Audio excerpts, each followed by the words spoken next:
Shalom, this is Dan again, and I want to speak with you today on one of the Torah portions, or parashas, called Bereshit. Now, Bereshit means beginnings. I'm going to talk a little bit more about that as we go on, but I wanted to start, first of all, with just kind of explaining a Torah portion, or a parashah. It's a small section that we read on a weekly basis from the Torah itself, being Genesis through Deuteronomy. Now, the Bereshit portion comes from Genesis 1:1 up through 6:8. I want to talk with you a little bit about the first chapter or so of Genesis. Now, we read in the beginning of the Bible, or the beginning of the Torah, it says, Bereshit bara Eloheinu. That's if you were to translate it directly from Hebrew. Bereshit meaning beginnings, bara meaning create, and then Eloheinu, that's one of the words for God. So, in essence, what we are really translating is, in the beginning, created God. What did God create? Well, we read in the rest of Genesis 1, God created everything. And He created the earth. We know that, the heavens and the earth. We also know that He created the waters. He created the body of land. He created the animals. He created all the plant life. All these things God created. We even know that on one of the days God created man. So we see that this beginning, this fits it. It fits God by saying, in the beginning God created. Now, to look a little bit more, Bereshit means more than just beginnings. When I was looking up the word to get ready for myself, to invest in myself into just the different information behind the Torah portion, I found that Bereshit also translates into the first, or the best, or the choice. It's really cool to think that in the beginning, God created the best. He created the choice product. He created the first bit that there was. You know, one of the studies I was reading, it talks about how the awesome thing about our religion, about Judaism, is that our religion isn't based on all these different gods. It's based on one God. We don't have a God who controls the sun, a God who controls the earth, a God who controls the rain. We don't have to appease to all these different gods, much like the Egyptians did. They had a God for everything. But we have one God who is in charge of everything.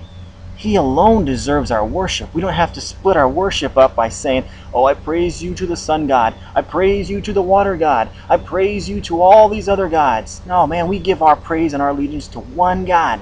One God. In the beginning, God. It doesn't say in the beginning gods created. It says in the beginning God created the heavens and the earth. In the beginning, at the first point, at the best time, at the choice spot, God created. He created everything we see. He created us. In fact, it even says in Genesis 1:27 that God created human in His likeness. This is day 6. That God created humans in His likeness. But what exactly does it mean that He created us in His likeness? The word there is, I'm going to do my best to say it, stelim. I hope I got that right. I'm trying to translate it correctly here. But God created us in His likeness.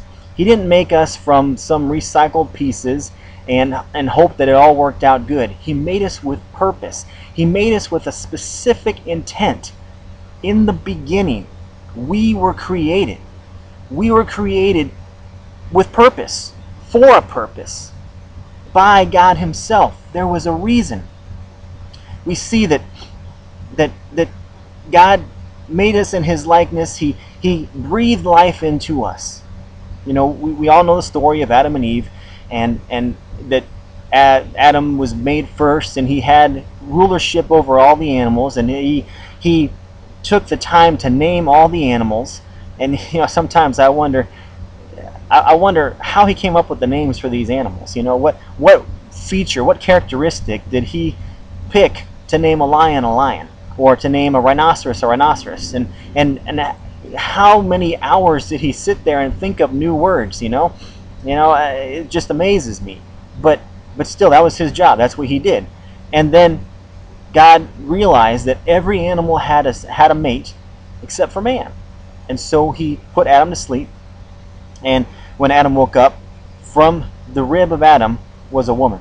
Now that itself should be a great message to us, that the woman is not supposed to be behind us, and the woman is not supposed to be in front of us, but the woman is supposed to be at our side. We're supposed to go through life together.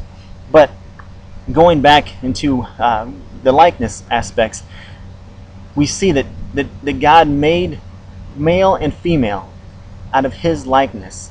He gave us the ability to make decisions, just like he did. We were given the ability to love. We were given the ability to enjoy life. We were made in his likeness.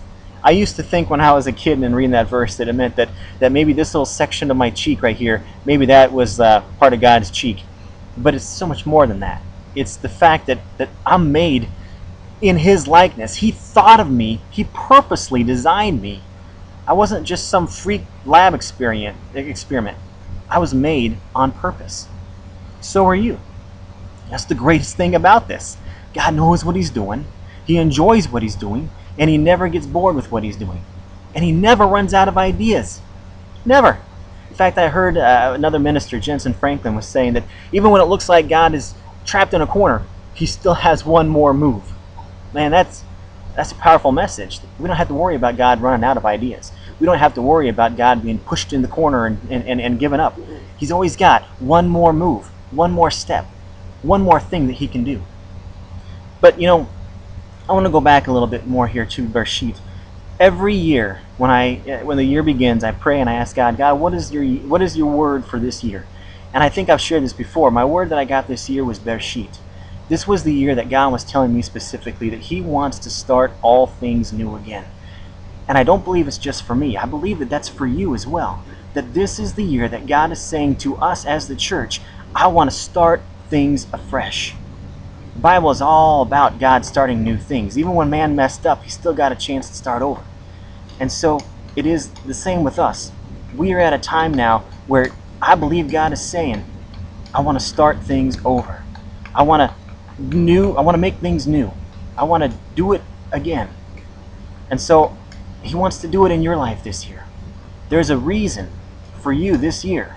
There's a purpose for you this year. He's got something planned for you this year. God forgives and he rebirths. I'm interested in seeing what he's going to birth in you this year. Shalom.